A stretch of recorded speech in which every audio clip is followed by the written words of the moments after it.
o errante navegante, quem jamais. We're here today with Regina Vater and Bill Lundberg. Regina is a multimedia artist whose works have been shown around the globe. And she's been concerned with world ecology for over 20 years, long before it became a fashionable issue like it is today. A native Brazilian, her country has greatly influenced her work, and you can see the influences of Brazilian mythology and ecology in many of her works. And Bill has been working in film for over 20 years, and his large multimedia installations have been shown internationally. In many of his works, film is projected on various settings, and his works primarily focus on human relationships, and we'll explore those issues more in our interview. Thank you for being with us today, Regina and Bill. Thank you for the interview. Okay, I'd like to find out a little bit more about your beginnings. How did you become interested in art in the first place, Regina? Well, since I was a child, I like any child, I love to draw, but I have this physician, Dr. Calazangelos, that when my mother brought me to his office, to consult, he used to say that I was going to pay him into drawing, and that made me very, made my art very important, and since then I really want to be an artist, and my first drawing was all baianas. Baiana is a personage of Brazilian folklore that actually Carmen Miranda drew her inspiration for her costumes. Yeah. And I know you are a multimedia artist. You were first interested in drawing, but you went on to photography, and you work in video primarily now? I started like any, young artist, painting and drawing. But then when I discovered by the process of doing art that art is about experimenting, and art is about the investigation of ideas and mediums, I started to play around with all medias I could handle. Photography was one of the first, and then film, Super 8 film. And then in 1975, I was in Argentina doing a show in the CAIC, Centro de Artes y Comunicaciones, and they had a video studio there. And Glusberg facilitated me to experiment with video, and we did this. I did this first video in 1975. Was not very much people doing video in Brazil at that time, and because it was very expensive. But video is one of the medias that I like to work and to send my message through. But I also like to do installations and events and other. I think that for each message there is a proper media, and video is a great media, but I think that's not the only channel. Bill, how did your interest in art develop? Oh, I was always an artist, but I didn't begin my career until I went to Europe after school. And I was very impressed by European manners and how people were so formal with one another in Europe. And I was also impressed with psychoanalysis, and I did some analysis, and I began to use ideas about people's interaction in my work, and I did performances that had to do with how people related to each other through conversation and through gestures and through kind of subconscious things, sort of unconscious actions and so forth. You mean the gestures being unconscious? Gestures. Yeah. It's funny because when we met in New York, I was doing a show, and the work that I was showing was a film installation that was exactly about the same subject, about the multiplicity of beings that each human being is. Actually, Fernando Pessoa, a Portuguese poet, I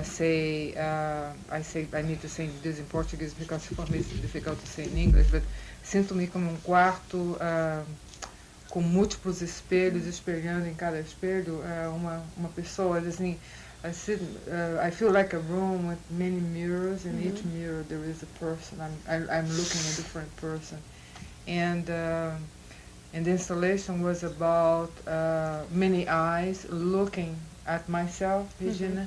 I filmed it during half a year. This was in 1976 when I did this work, and I filmed during 5 months myself. And when I remember that the camera was in the studio, I just put on the camera and filmed myself, like coming from shopping or coming from after taking bath and so forth.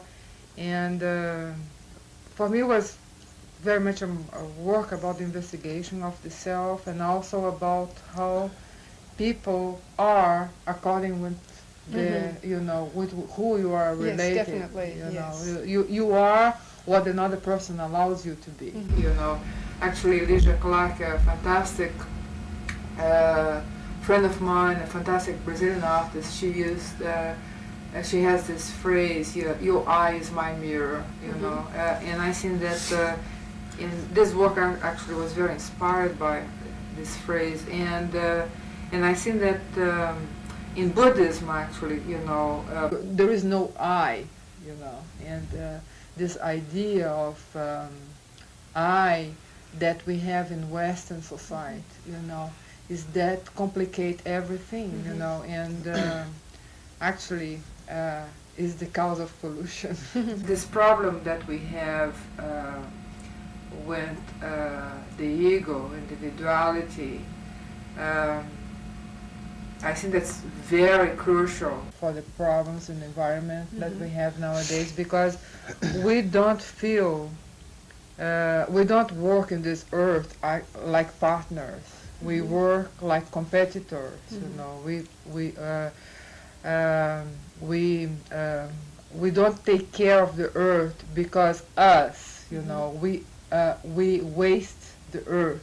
We how can I say, we consume the earth in terms of, I consume more than you. The earth is going to give me more than it gives to you. This actually is almost biblical, in terms of the history of Cain and Abel. But when I started to work with the Amazon forest, for instance, in 1979, one of the most interesting things for me in the myths of the turtle, that because I start working with the cosmological myths of the turtle, is because the turtle is an anti-hero that's not beautiful, is not, how can I say, a very dexterous animal, is kind of awkward, but it's very intelligent, and his intelligence is concerned with collaboration. He wins his races with the adversary because he counts with collaboration of his fellow turtles. And for me, that thing was a crucial point in terms of our problems nowadays. The Western society forgot about what is to live together, when what is to do things for the commonwealth together, And actually I have a work that's called Anachronism, because collaboration becomes almost anachronic. The most important thing in art, because art is, for me, is in the same level of science, is another pedagogical device for human beings. Art should be a tool of dialectical thinking, motivation of reflection about what we're doing, not just a beautiful picture. Yeah, there's a lot of lessons to be learned from other cultures, and one of the things that I've been doing in the last couple of years is reading about the the smaller groups of people, the different societies of people that live in the Amazon basin or that live in Australia or various places, and the way that they have evolved their culture and their sense of purpose on the planet. And it's so different from ours that I feel that a lot can be learned from studying them. One of the things that you see in many of these cultures is this sense of exchange with the earth, that if you take something from the earth, you give something back to it. There isn't this attitude of slash and burn and dig until you've used up your resources. Actually, I think that the lifestyle of some cultures, they have much more, it's different, they have much more discipline, and they are much more content, we say in Portuguese, contente, with what they have, We always need to have more and more what we don't have. Here we need to have there and there. We always have this kind of gula, this kind of gluttonous, gluttonous about the world, It's like that we want to have all. We are alive, we want to have. And I think that that's not the answer, The answer, we need to try to learn how to fulfill ourselves with other kind of things that we sometimes is more direct to the heart and direct to the spirit than to the material stuff, And I think that we lost somehow Western society, really lost the sense of participation in the world, creating this whole paraphernalia outside of itself, bringing about civilization. Sometimes, is not the most intelligent answer, I think, Well, we have a philosophy of technology, and the problem with it is that it goes on ad infinitum. There's no resolution, so it's like not having a purpose in life, because you never arrive at anything that you're satisfied with. And one of the things that we have lost because of our modern attitudes is a cosmology. We don't have a sense of belonging anywhere, or a sense of a belief in anything. That's one of the problems, really a major problem, the lack of spirituality. And it's not just like going to church, not that type of spirituality. No, nature is no more sacred anymore. To feel the sacred, we need to go to a church. And that has really nothing to do with being the sacred as nature. And we see our companions in the world, the animals, just like, beings, even not beings, things to be exploited, like objects to be exploited and to be there is any concern at all, it's just like, it's unbelievable. I think that we are really not prepared to be, if there is life in other planets and we are visited by, aliens, if this happens, we are not prepared, because we are not, dealing with the life in this planet, the aliens, for us, the other animals, in our companions in this earth. Well, I think that is changing somewhat in the United States. I've been involved in animal rights in 15 years, and for about 15 years, and things that people used to laugh at, the concepts they used to laugh at before, now are accepted as part of reality. And in Texas, I know some of your work has focused on snakes because of the way they're abused here. And many cultures are way ahead of us in realizing snakes' involvement in the world. But when we first started protesting rattlesnake roundups in Texas, we just got a lot of flack, and now there have been more and more nationwide efforts to make people realize that snakes do have a place in the world.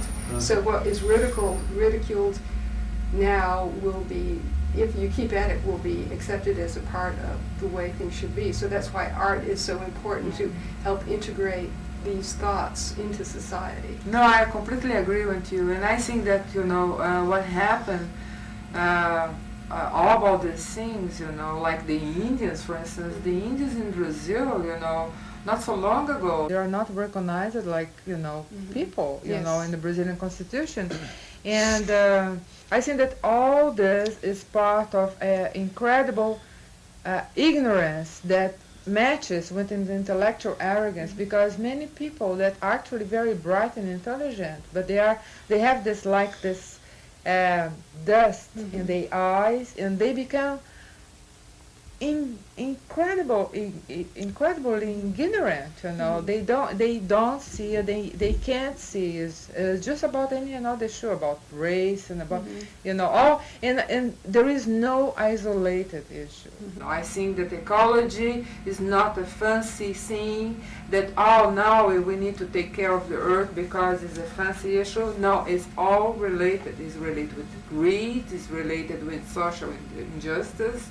Because we can't take care of the earth, and say that the Indians doesn't exist, the third world doesn't exist, because we are part of the so-called ecosystem. This is a whole organism. When I was a child, all the stores were closed on Sunday. We never expected to go shopping on Sunday. Sunday was a day of rest, and even though my family wasn't religious, it had a special purpose in that was a day when, nobody worked, and you went and talked to the neighbors or had relatives over or something, but it was a day when you didn't work. You didn't try to consume.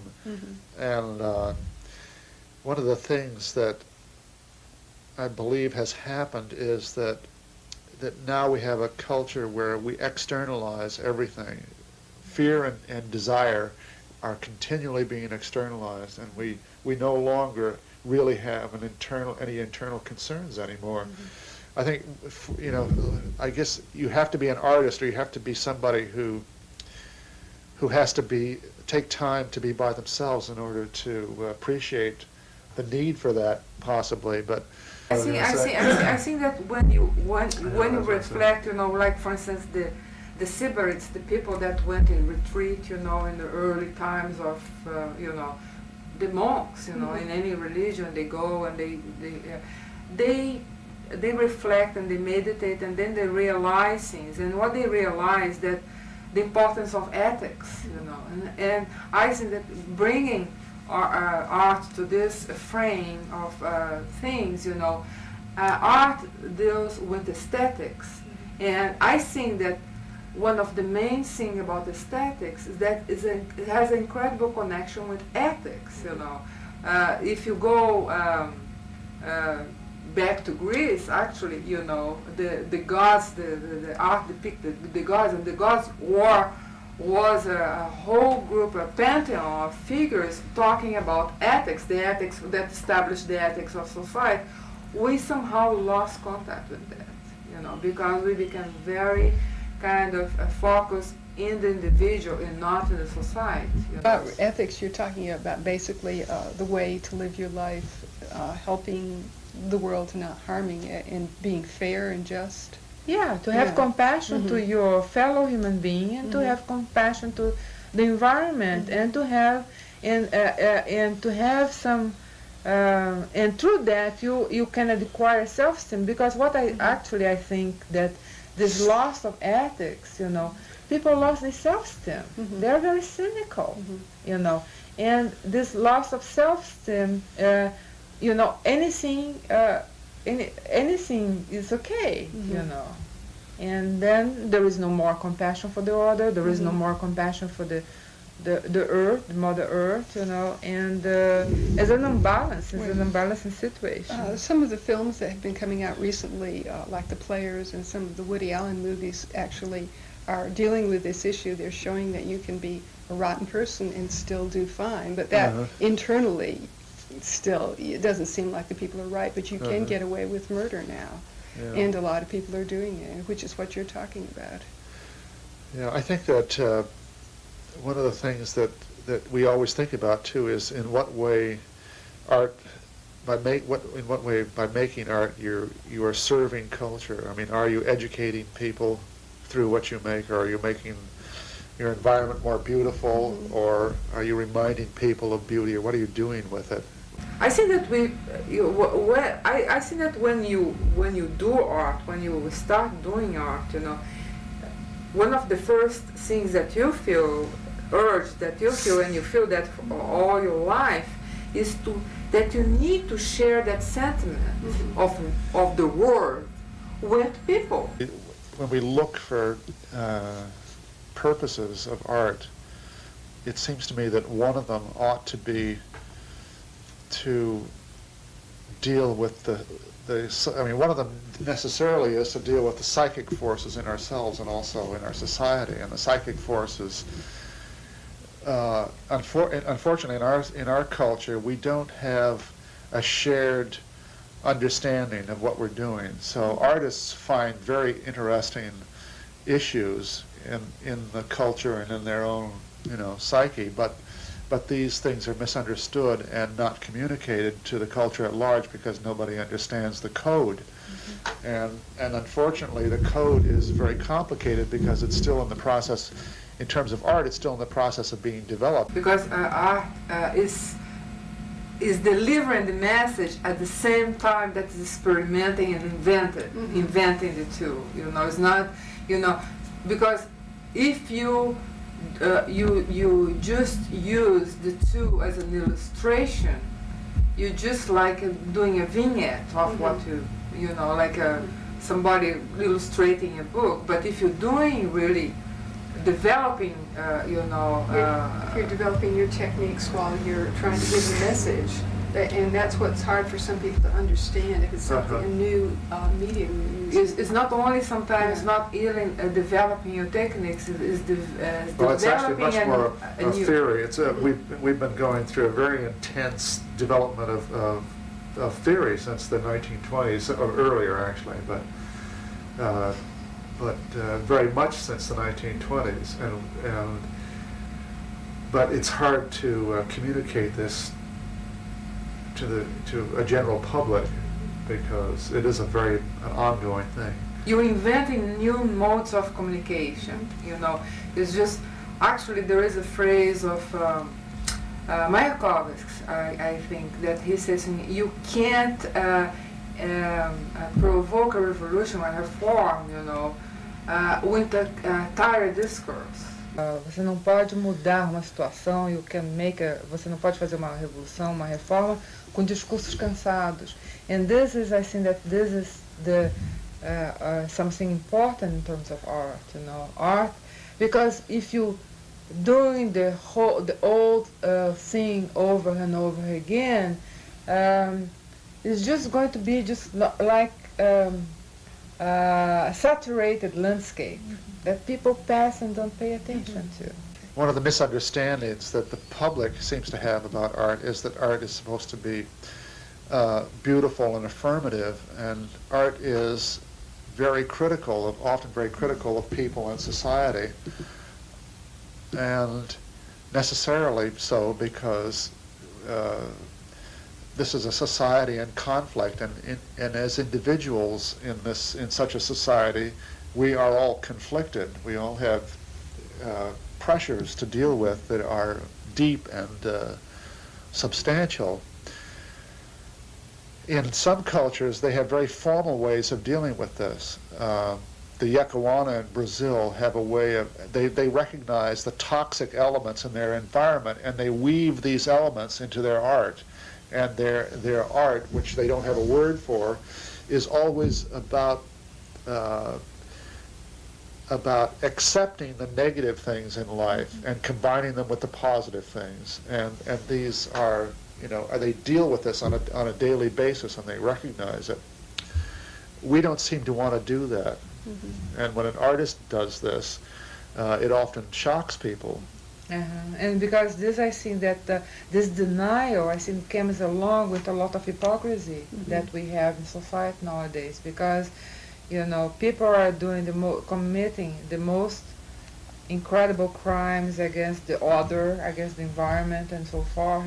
Governments and politicians, and they are just playing you know, the fair, you know, they are doing the fair thing, you know. And one of the incredible things for me is how people can accumulate so much looking at people that next door that doesn't have anything, you know.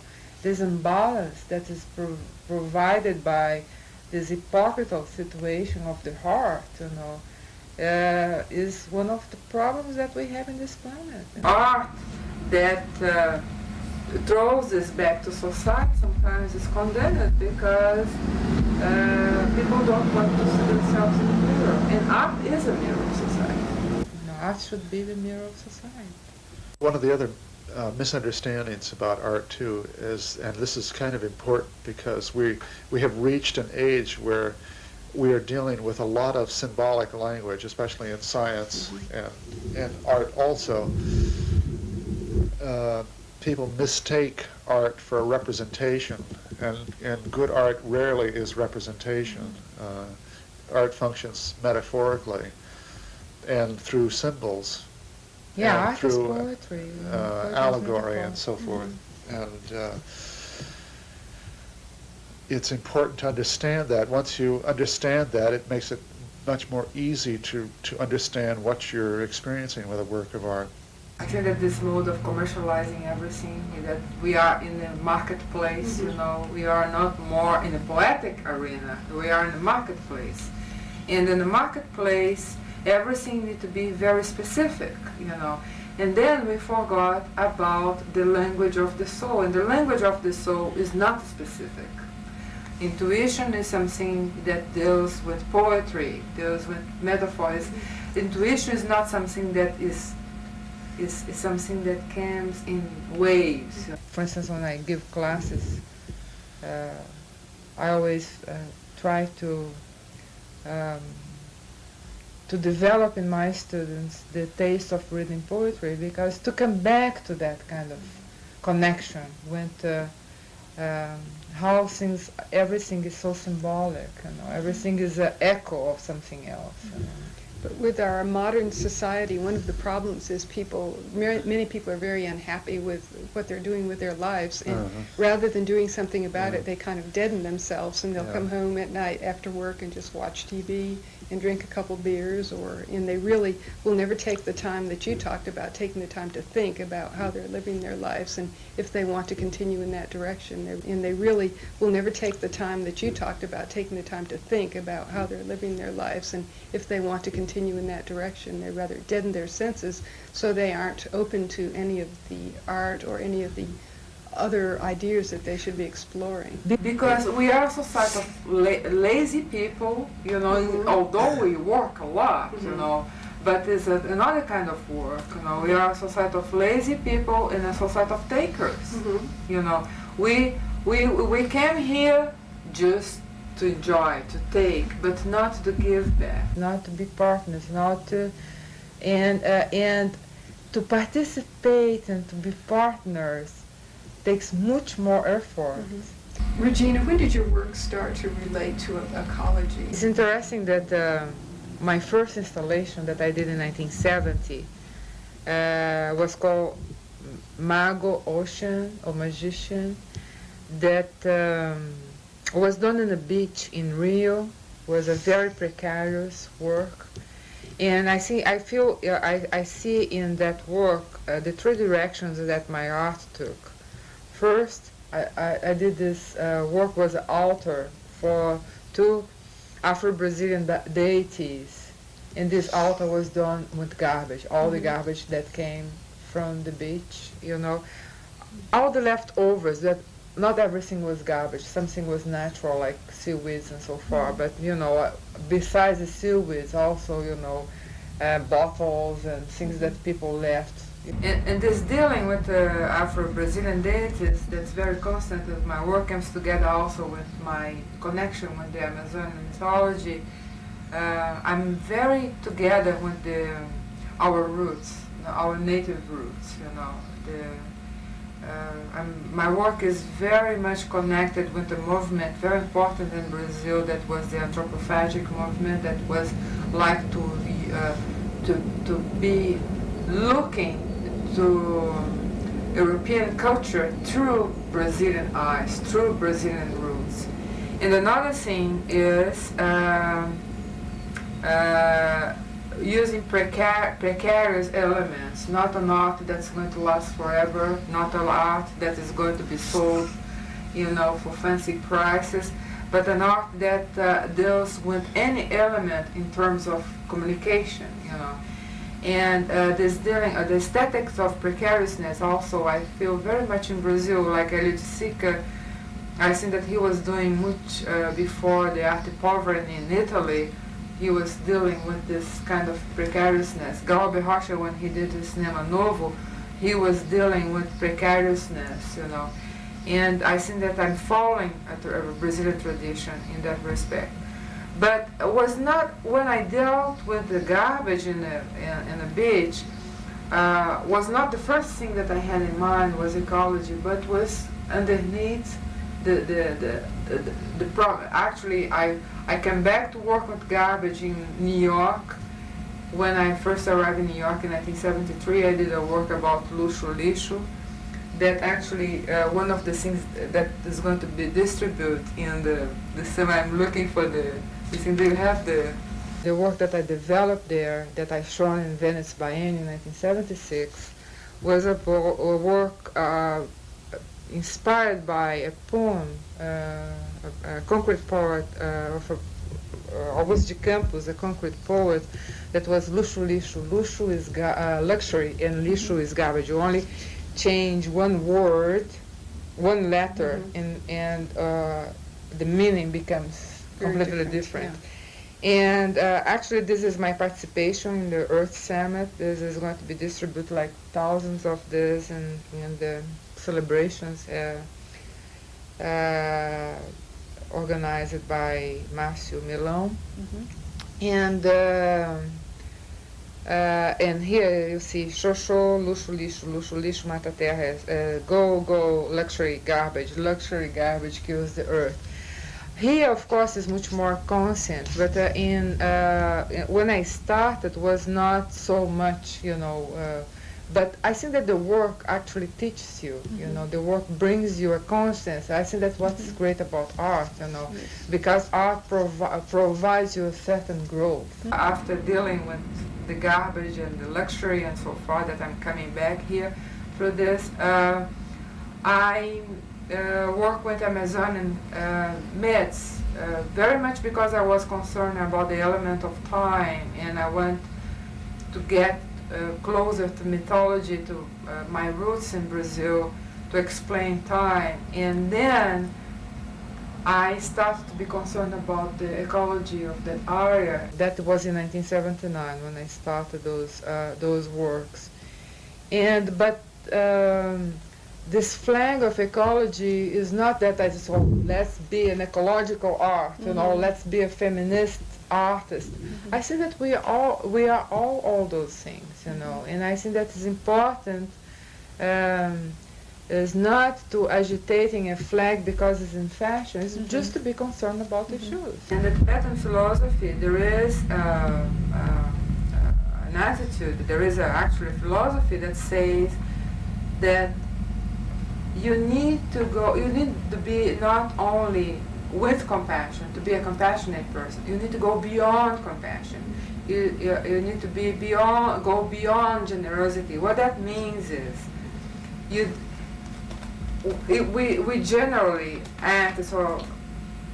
I need to be a compassionate person because that's the good thing to be, But that you acting almost like a discipline, teaching yourself how to be in contact with compassion. But when you are beyond compassion, you don't even know that you're compassionate. You just are. Very natural. That's what I think that's the attitude that we just have to have about the environment. And I think that right now is very difficult. We are in a phase of pre-discipline. We didn't start the discipline yet. We were just gathering information to become disciplined and to find out how we're going to be disciplined. But we need to get into a position like the Native Americans were, or the African were, to be just naturally, you know. Okay, but it's like even the Native Americans have a lot of problems now. I went to a homeopathic workshop on a Hopi Indian reservation a number of years ago, and they've gotten out of sync with reality. And what's happening now is elders are teaching the younger children, just like we're doing in the regular American schools. The elders are teaching the younger generation to value their old beliefs. And that is taking time to come back, but that is resurfacing now too. Well, what happened with them, you know, was a society that completely lost self-esteem, you know, and was completely disrupted. It's because of Americans. The children were taught they couldn't speak their native language. They had to speak English to fit into this world. Well, to start, we say that all people that lived here before, all Indians, you know, when you disrupt, you know, sovereignty of, you know, each nation, you know, lose their identity and become all something that they are not because they are not born in India. You know, that's the incredible. That was a wonderful, powerful tool of colonization. I think. You know. Sure was. Well, I know that you and Bill are going to Brazil. What are your plans? Well, for me, it's a joy to be back to my birthplace, and to bring Bill, because Bill never came to Brazil, and I think that one of the reasons that I invite Bill to this interview here is because I really am here because here, and I think that I'm very proud of his capacity of thinking, you know, and one of the reasons I remember a film that Shirley MacLaine did in China. She brought like 12 American women from different ways of life, walks of life, and they did these interviews with many Chinese women. In one of the interviews that was very vivid in my mind, she says, "How you choose your husband?" And the Chinese woman says, "Well, I choose my husband because he thinks, you know, we can have a political discussion. We can have a discussion about the world." But I think that one of the reasons that I am with Bill is because we are carrying along for all this 12 years together a very long conversation about art, about the world, you know. If I couldn't have this conversation with him, I'm already in Brazil a long time, you know. It's not that I don't like the United States, but I prefer to live in my country. And I was an artist dealing with art there before. It was good for me. But it's a joy, you know, to come back to Brazil, bringing Bill along, because then I can share our conversation with my friends in Brazil. And actually Bill is in a Fulbright to teach in São Paulo, and I think that he has a lot to offer there. You know, I hope that people enjoy him, and I hope that he enjoys Brazil. Well, what are your plans for the future after Brazil? Well, we're very interested in going there and doing shows of our work. I mean, we're both going to be doing that, and I'm very interested to find out how my thinking will change in another country. And I haven't been out of the United States for a number of years. So I'm sure your thinking will change tremendously. I don't travel that much, but my husband goes all over the world, and on every trip he comes back, and the things that he gets out of traveling is how he relates to his life here and how things are just hit him so differently.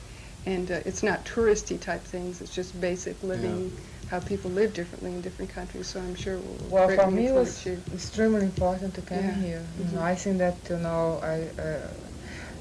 we have a song in Portuguese that says, "A Bahia me deu o rego compasso, meu caminho mesmo traço." Brazil gave me my compass and my rules, but I traced my way, and my way brought me here. And I think that this travel, I think life is a travel, and this travel to here, you really speed up my growth. And actually the Tibetans, you know, the Dalai Lama say, they say, when you travel, you increase the speed of your dharma, you know, it's just like.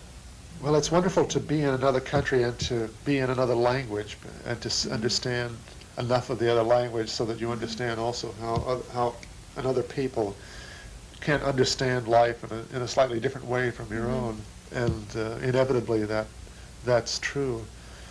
And well, we should do this interview again in Portuguese. Yeah, well, I'm learning Portuguese as fast as I possibly can. I'm reading a lot of literature and enjoying it greatly. I'm reading Carlos Drummond de Andrade lately, and in Portuguese. In Portuguese, Oh, so good. enjoying his poetry. Yeah, he was a fantastic very poet. much. Well, thank you for being with us today and sharing your thoughts about art and ecology, and good luck in Brazil. I'm sure you'll enjoy your stay. Well, and without you, this interview couldn't be possible. Thank you very much. Thanks very much. Terra, por mais distante, o errante navegante, quem jamais te esqueceria.